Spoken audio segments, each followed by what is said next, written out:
enseignerons même le travail du Saint-Esprit, même à l'Église. Mais aujourd'hui, nous allons parler sur le gouvernement de l'Église. Nous allons prendre un texte qui va nous introduire dans cet enseignement. Je suis dans Matthieu, chapitre 16, verset 18. Et je lis au nom du Seigneur Jésus-Christ.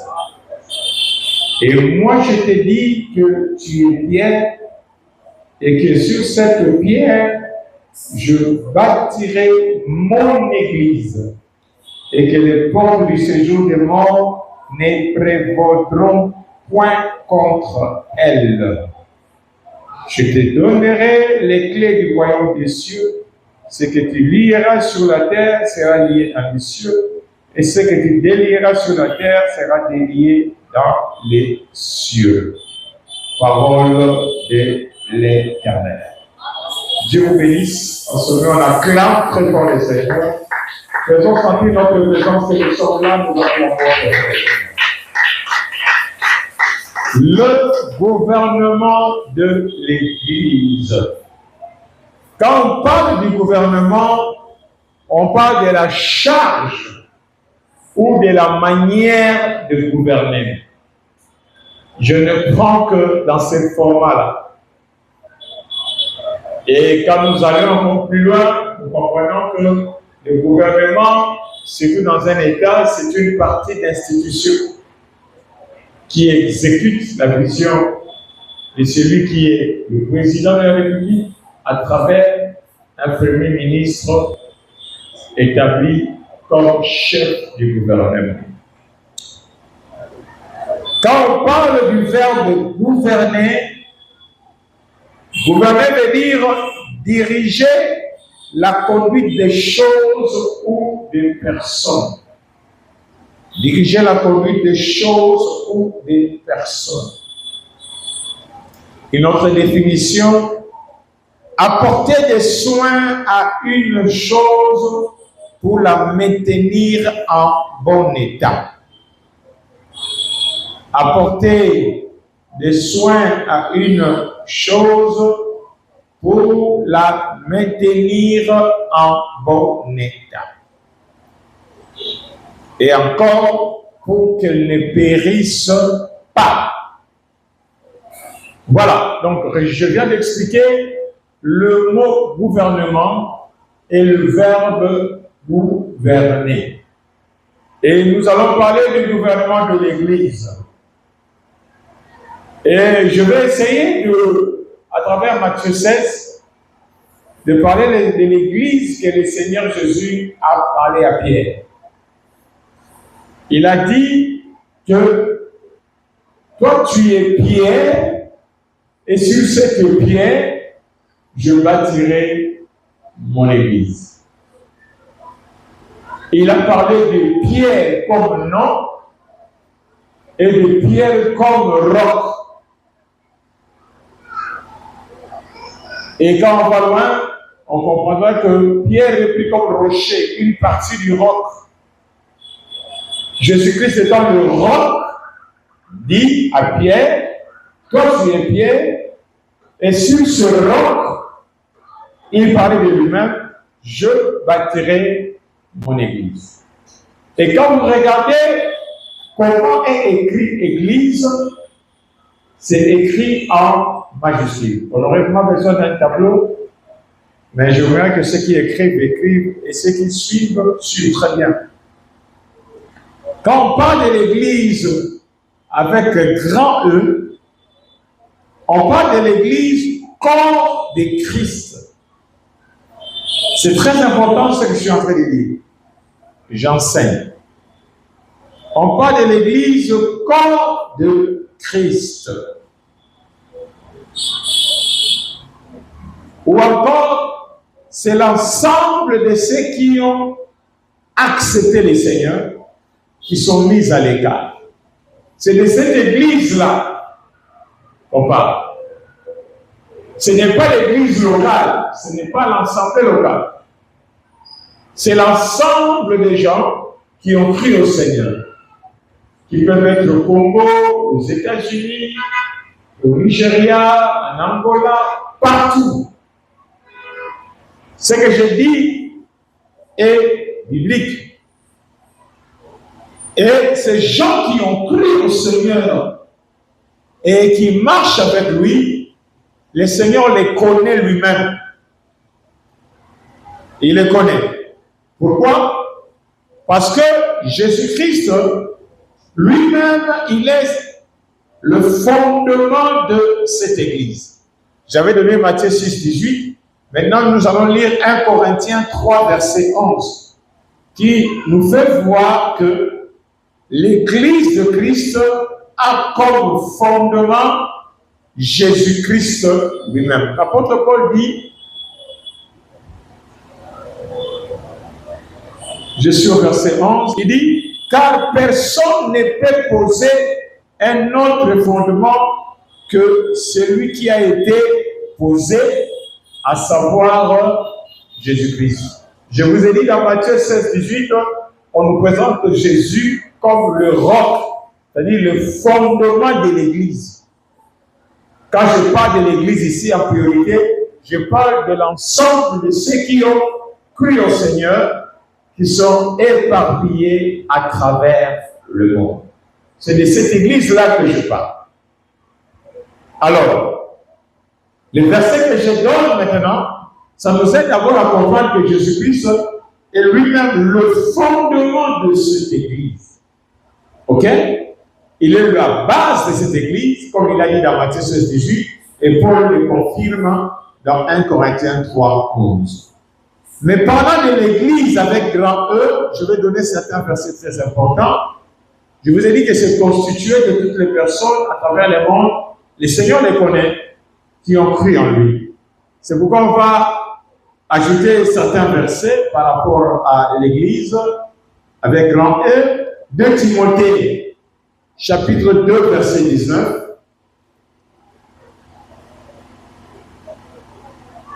Je disais 2 Timothée, chapitre 2, verset 19, que je vais lire ici à l'Église.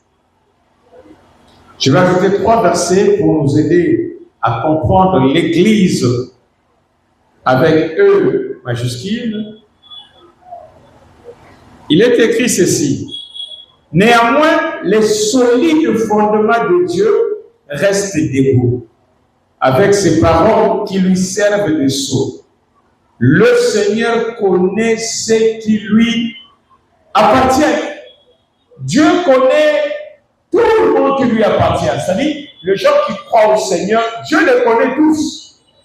Quels que soient les points qu'ils sont, Dieu les connaît. Ça, c'est un. Et deuxième son ou signe, on dit, et quiconque prononce le nom du Seigneur, qu'il s'éloigne de quoi? De l'iniquité. C'est-à-dire, ceux qui appartiennent au Seigneur ne mènent pas la vie du péché. Ok? Donc l'Église est constituée de ceux qui appartiennent au Seigneur, et ces gens-là, ils s'éloignent de l'iniquité parce qu'ils prononcent le nom du Seigneur. La Bible dit, quiconque prononce le Seigneur s'éloigne de l'iniquité. Je vais ajouter un autre verset qui montre encore ce qui constitue l'Église universelle, ou le corps de Christ, ou l'ensemble de ceux qui ont cru en Christ. Actes chapitre 2, 38 à 39. Je disais Acte 2, 38 à 39 que je j'aimerais lire. Acte 32. Qu'est-ce que j'ai dit? Acte 2, pardon. 38 à 39. Écoutez ce que l'apôtre Pierre disait par rapport au Saint-Esprit. Il dit ceci. Il dit, Pierre leur dit, répentez-vous et que chacun de vous soit baptisé au nom de Jésus-Christ. Pourquoi? Pour le pardon des péchés, et vous recevrez le don du Saint-Esprit. Verset 39. Car la promesse est pour vous, écoutez, pour vos enfants. Il ajoute encore, pour tous ceux qui sont au loin, hein, en aussi grand nombre que le Seigneur notre Dieu les a appelés. Donc, vous verrez même que Pierre voit non seulement ce qui était là sur place, mais il voit que Dieu appellera un grand nombre de gens. C'est-à-dire, beaucoup de gens seront sauvés, mais qui n'étaient pas encore là. C'est-à-dire à travers le monde. Je reprends encore la parole que nous avons lue, que Dieu connaît ce qui lui appartient. J'enseigne pour le bien d'une personne et je sais que quelqu'un est édifié. Le troisième verset qui nous montre encore l'Église corps, Dieu même de ministère et de dons dans cette Église. 1 Corinthiens 12, verset 28. Je lisais 1 Corinthiens 12, verset 28, que j'ai lu. Et Dieu a établi dans l'Église, premièrement, qui? Des apôtres. Regardez l'Église là, c'est avec E majuscule. Hein. Secondement, de prophètes. Troisièmement, de docteurs. Ensuite, ceux qui ont quoi? Le don de miracles.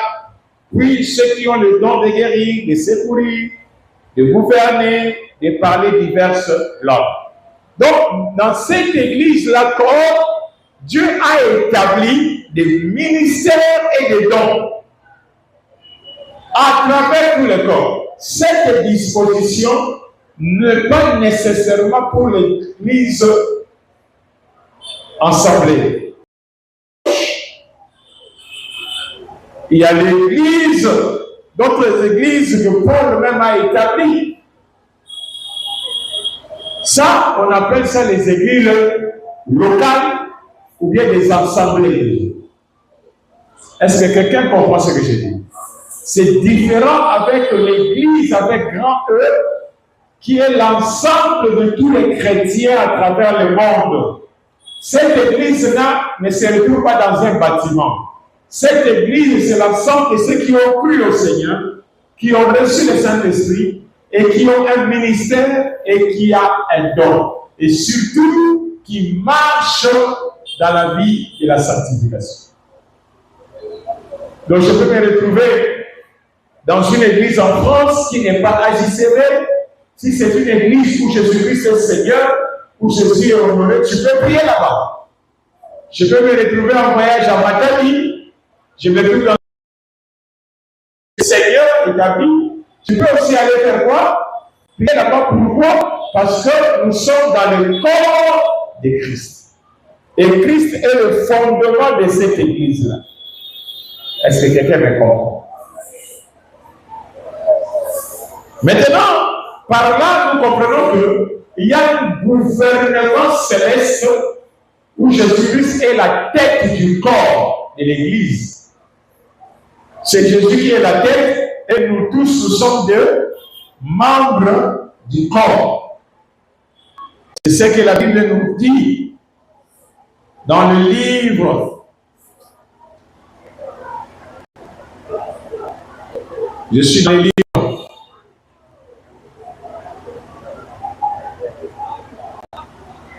Le Colossiens, chapitre 1, verset 18, verset 1 seulement. La Bible dit, il est la tête de quoi? Le corps de l'Église. Ok? Jésus est la tête et nous sommes les membres du corps. Donc Jésus-Christ est le chef de tous les chrétiens dans le monde, de ceux qui ont cru en lui, de ceux qui sont baptisés du Saint-Esprit, de ceux qui vivent loin du péché et de ceux qui ont un ministère et ont reçu un don. Ok? Et ces gens maintenant doivent se retrouver dans ce que nous appelons l'église locale ou dans l'assemblée. Et là maintenant, il y a ce que moi j'appelle aussi le gouvernement de l'église. C'est-à-dire, dans l'église locale, Jésus-Christ reste la tête parce que c'est lui le chef de l'Église, mais il n'est pas visible à l'œil humain. Est-ce que vous me comprenez? C'est là où maintenant on doit retrouver un visionnaire avec sa vision que Dieu lui a donnée à exécuter. Et les gens maintenant qui sont autour du visionnaire sont des personnes qu'on appelle des collaborateurs. Je crois que je suis encore au début, je veux bien me faire comprendre. Dans l'église, l'Assemblée de Dieu, il y a toujours quelqu'un qui a un pas d'avance, à qui le Seigneur donne une vision, et d'autres maintenant doivent accepter cette vision pour travailler autour de lui. Je peux avancer. C'est dans ce gouvernement-là qu'on peut avoir un pasteur titulaire entouré de collaborateurs. Mais tous dépendent de qui? De Jésus-Christ qui est la tête de l'Église, visible ou invisible. Je suis en train d'aller lentement pour que quand nous allons entrer dans la compréhension des choses, nous comprendrons que l'Église est gouvernée comment? J'avais dit gouverner, c'est diriger la conduite de choses ou de personnes. C'est apporter des soins à une chose pour la maintenir en bon état, pour qu'elle ne périsse pas. C'est ça gouverner. J'avais tiré cette définition pour nous aider à comprendre que l'Église doit être dirigée. Et l'Église locale est dirigée par quoi? Par la vision que Dieu a donnée aux visionnaires. Est-ce que je me fais comprendre?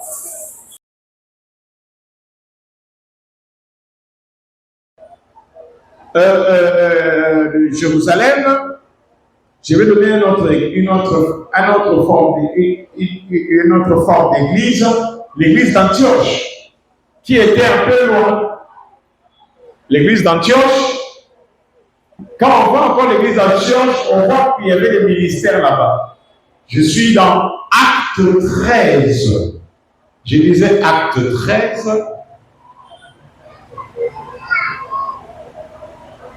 Je vais lire le verset 1. Aujourd'hui, je ne serai pas trop long parce que je suis que dans l'introduction. La Bible dit il y avait dans l'église d'Antioche des prophètes, des docteurs, Barnabas, Simeon appelé Niger, Lucius de Cyrène, Manaën, qui avaient été élevés avec Hérode le tétrarque de Saoul. Verset 2. Pendant qu'ils servaient le Seigneur dans leur ministère, qu'ils gênaient, le Saint-Esprit dit, mettez-moi à part Barnabas et Saoul pour l'œuvre à laquelle je les ai appelés. Dans l'église d'Antioche, il y avait des ministères. Et ces gens servaient Dieu ensemble. Et ces gens-là ont écouté le Saint-Esprit qui leur a dit, vous êtes là, vous tous, vous travaillez, mais mettez-moi encore à l'écart d'autres ministres. Vous voyez? Donc, l'église fonctionnait avec les orientations du Seigneur que les hommes devaient appliquer. Si on descend encore, là tu peux me dire, mais pasteur, tu avais dit que l'église assemblée locale doit avoir les visionnaires. Oui, je ne me contredis pas. Parce que quand maintenant il y a eu Barnabas et Paul, vous verrez que Paul, à son époque aussi, a accompli une mission à bâtir les églises.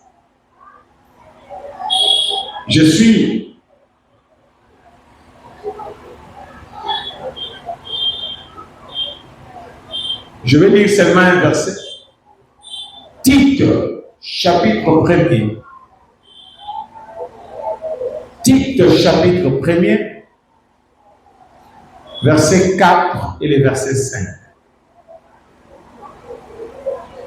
Tite, chapitre 1er, verset 4 et verset 5. À Tite, mon enfant légitime, à notre commune foi, que la grâce et la paix te soient données de la part de Dieu le Père et de Jésus-Christ notre Sauveur. Écoutez le verset qui vient après. Je t'ai laissé en Crète, afin que tu mettes quoi en ordre ce qui reste à régler. Et que selon quoi mes instructions. Les instructions de qui? Les instructions de qui? De Paul. Paul dit selon mes instructions, tu établisses des anciens dans chaque ville. Ce qui est important ici, ce sont les instructions de qui?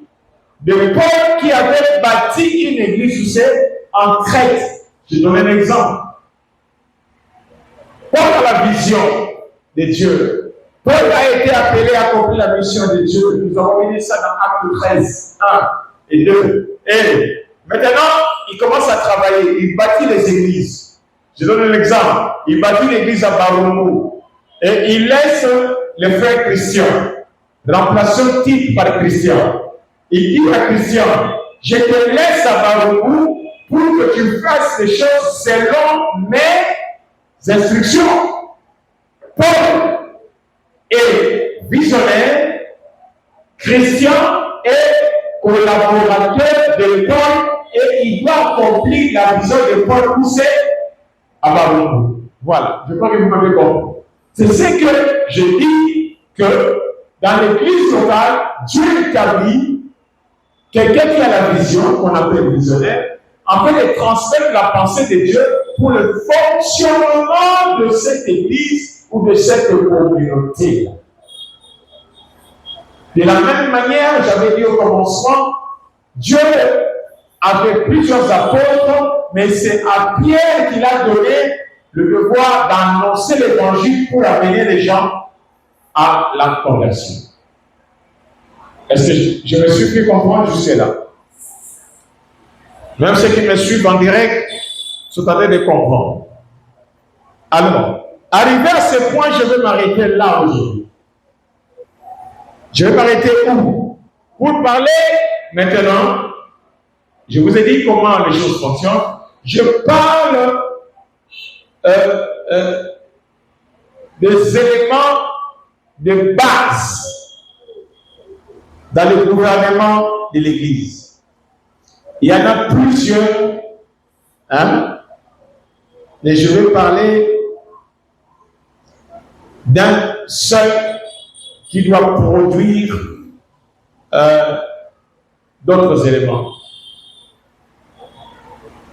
L'Église a comme base, où je peux encore aller très loin, l'Église a comme travail important qu'on ne peut pas changer, qui doit produire, et je suis en train de l'insister, nous verrons ça dans plusieurs textes, mais aujourd'hui, je veux le dire seulement dans un seul texte, parlant du Seigneur lui-même, de sa volonté, de ce que Dieu veut. 1 Timothée chapitre 2, j'ai dit 1 Timothée chapitre 2, verset 3 et verset 4. La base même, je peux dire, de l'Église. Ce qui est important et qui fait la force de l'existence de l'Église, c'est la pensée que Dieu a. L'Église a une grande mission, un grand travail.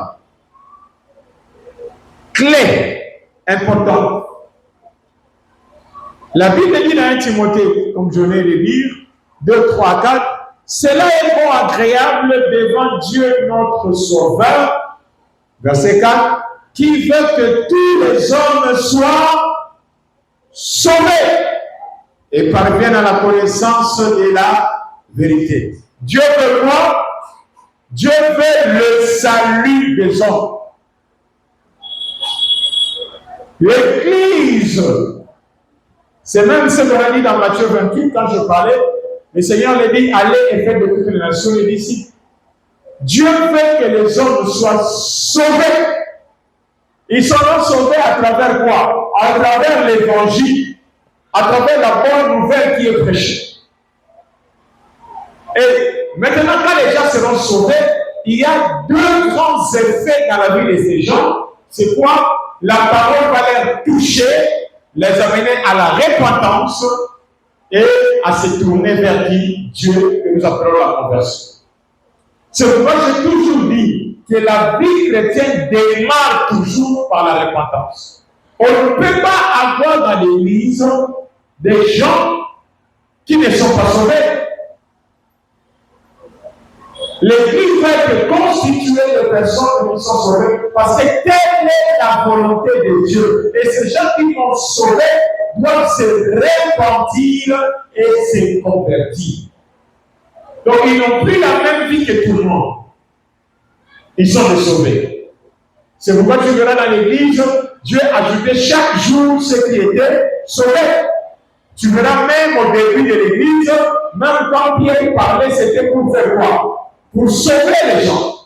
Donc, le salut a une importance primordiale dans l'Église. Avant de se réunir, avant de faire de séminaires, avant de chasser même les démons, avant de faire de grandes conventions, l'Église va avoir la pensée, le salut de l'humanité. Dieu veut que les gens soient sauvés, que les gens rencontrent Jésus-Christ à travers l'œuvre qu'il a accomplie. C'est ce que Pierre a fait. Le Saint-Esprit est venu pour que Christ soit glorifié dans nos vies. Es-tu sauvé? Parce que quand on va parler du gouvernement de l'Église, cela sera différent des choses du monde, parce que ça concerne le groupe de gens qui sont mis à part, des gens qui sont sauvés. Les gens qui ne vivent pas comme le monde, mais les gens qui peuvent sortir les gens du monde pour les amener chez qui? Chez le Seigneur. C'est pourquoi ce n'est pas normal qu'on puisse se trouver dans l'Église les gens qui disent qu'ils prient, qui viennent à l'Église, mais qui sont encore des païens, qui mènent la vie du monde. Est-ce que quelqu'un m'a compris? Es-tu sauvé? Être sauvé, c'est avoir connu que le péché que j'ai commis ou que je commets, je n'ai pas la force de l'arracher de moi-même. Il n'y a que Jésus-Christ qui a accompli ce travail. Et de pouvoir tourner son regard vers le Seigneur pour laisser Dieu marcher avec toi. La nouvelle vie en Jésus-Christ. La vie qui est différente de la vie de tout le monde. Le gouvernement de Dieu, de l'Église, pardon, est constitué de ceux qui sont sauvés. Ils peuvent avoir des diplômes dans le monde, ils peuvent être riches dans le monde, ils peuvent avoir une bonne santé, une renommée, peu importe ce que tu as dans le monde, mais aussi longtemps que tu n'es pas sauvé, tu n'es pas encore entré dans l'Église de Dieu. C'est le point de départ, le salut. C'est le point de départ pour l'Église, le salut. Est-ce que quelqu'un me comprend? Dieu veut, la volonté de Dieu, c'est le salut de l'humanité. L'Église existe, si je peux m'exprimer ainsi, pour apporter quoi? L'Évangile et sauver les gens. Pourquoi? Parce que l'Église elle-même est constituée de gens qui sont sauvés. Nous sommes sauvés pour sauver les autres. C'est pourquoi vous verrez que, au-delà de tout ce que nous pouvons faire, l'Église doit avoir des gens qui sont différentes du monde. C'est pourquoi je vous ai commencé d'abord à parler sur l'Église avec un grand E qui veut dire l'Église universelle ou l'Église corps de Christ, qui est constituée de tous ceux qui appartiennent à Dieu et que Dieu connaît ok, et qui vivent loin du péché. Je suis en train de répéter ce que j'avais dit pour que demain, quand nous reviendrons, tu ne puisses pas te dire que tu es chrétien, tu es enfant de Dieu, si tu n'es pas né de nouveau.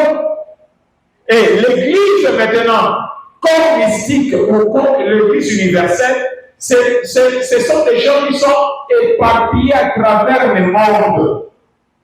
Ils ne sont pas dans une église locale où Jésus-Christ est pasteur, non. Mais Jésus connaît ce qui lui appartient, ceux qui ont cru en lui, ceux qui se sont convertis, ok? Et ces gens maintenant doivent se retrouver aussi dans un lieu où nous appelons l'assemblée ou l'église locale, qui doivent leur permettre de faire quoi? De persévérer, d'être édifiés, comment? D'être nourris et grandir. Donc l'église est comme une maternité où quand l'enfant est né, on lui donne le premier soin qui lui permet de pouvoir résister et il va continuer cette façon de grandir dans la maison de ses parents, ok, qui doivent l'entourer de tous les besoins pour qu'il puisse faire quoi? Croître. C'est là où j'ai parlé sur l'assemblée locale. Et dans l'assemblée locale, on retrouve la vision de Dieu à travers une personne entourée de gens qu'on appelle des collaborateurs qui doivent matérialiser cette vision-là. Je vous ai parlé des titres qui devaient à Crète matérialiser la vision de qui? De l'apôtre Paul. C'est là les instructions de Paul. Et je vous ai dit encore que même dans l'église primitive, les gens qui se sont convertis en premier lieu, ils ont cru à la parole que Pierre avait annoncée. La Bible dit tous ceux qui acceptèrent sa parole furent baptisés. Vous comprenez ce que j'ai dit? C'est ça l'église. Maintenant, l'église dans l'assemblée, comme l'assemblée de Jésus Seigneur, c'est une église locale mais qui appartient à Christ, mais Christ donne une vision pour la marche de cette église et il place un visionnaire qui doit nécessairement être entouré des collaborateurs qui doivent saisir la vision afin de la rendre matérielle. C'est pourquoi je vous ai toujours dit que le visionnaire n'est pas l'acteur de sa vision. Les acteurs de la vision, ce sont des collaborateurs. Je vais essayer de dire ça plus demain. On ne peut pas activer la vision sur le comportement. Tu vois Paul dire à Tite, tu feras des choses selon mes instructions, pas des instructions, même pas les instructions d'autres personnes, mais mes instructions de moi, Paul. Parce que c'est Paul qui a reçu la vision, et c'est Paul qui bâtit les églises, et les églises doivent fonctionner à travers la vision que Dieu a donnée à qui? Paul. Je crois que je me suis fait comprendre. Et par là, je vous ai dit que la base de l'Église, où j'essaie de dire, même la mission de l'Église, est dans la vision de Dieu. Je l'ai dit dans le livre de Timothée, où j'ai dit, précisément 1 Timothée, je vais revoir ça pour être correct. Oui, je disais 1 Timothée, chapitre 2, verset 3 et 4, où il est écrit, j'ai fait la lecture, c'est là où je suis en train de chuter pour aujourd'hui. C'est là le mot agréable devant Dieu, notre Sauveur, qui veut que tous les hommes soient sauvés. C'est pourquoi l'église primitive, Dieu ajoutait chaque jour les gens qui étaient sauvés. Comment on est sauvé? C'est quand on croit à l'évangile de Dieu. On croit à l'évangile. Quand on se répand, la repentance c'est le regret. Tu regrettes pourquoi tu faisais ta volonté, tu faisais les choses comme tu voulais. Et la conversion, c'est le retour à Dieu. C'est comme quelqu'un qui a été perdu, il dit non, j'arrête, maintenant je rentre chez Dieu. C'est ça la conversion. Et l'église doit être constituée des gens qui sont convertis. Si tu as un pied dedans, un pied dehors, tu n'es pas agréé par Dieu. Parce que Dieu connaît ce qui lui appartient. C'est pourquoi aujourd'hui on voit l'église Il y a des gens à l'église qui ont même des responsabilités, mais qui ne reflètent pas la vie de la repentance et de la conversion. Est-ce qu'ils sont passés par les saluts? Parce que quand on est sauvé, ta vie doit changer. Comment quelqu'un qui est sauvé peut marcher comme il veut?